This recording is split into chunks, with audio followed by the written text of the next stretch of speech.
My earliest memory of romance is an attempt to become pen pals with the jailbird Albert DeSalvo, the Boston Strangler. It was 1967. I was 9 years old, and I had just read a true crime bestseller that detailed his terrible childhood and bad marriage. Sadly, he never responded to my letters, and then he was murdered in jail. I graduated from DeSalvo to the Boys of the Boardwalk in my hometown of Asbury Park, New Jersey. Among the first of these was a doltish hoodlum named Dave Reese, who had shoulder-length, shiny blonde hair and a missing tooth. I found him on a particular bench where you could always find guitar-playing ne'er-do-wells, and he taught me the opening chords of Stairway to Heaven. Soon after, he stole my guitar. Why was I like this? Perhaps it was my parents' fault for bringing me up in comfort and ease with my own shag-carpeted bedroom, ballet and piano lessons, new clothes each fall, family trips to Disney World. What were they trying to do to me?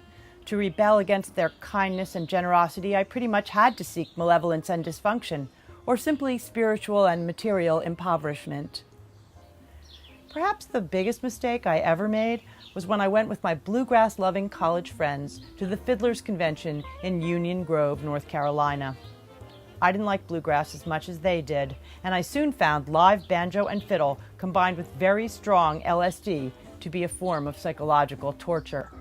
Even today, I cannot hear bluegrass without experiencing a nerve-jangling acid flashback.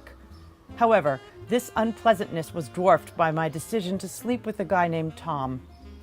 I remember little about Tom, except his first name and that he looked something like Greg Allman.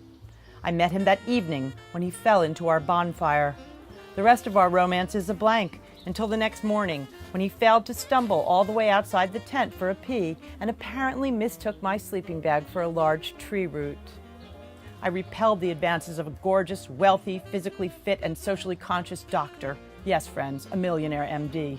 He wanted to take me to Hawaii and entertain me at his marble-floored mansion. I gave him no encouragement, though during a particularly screwed-up period, after his crush had petered out, I tried unsuccessfully to get him to write me a Vicodin prescription.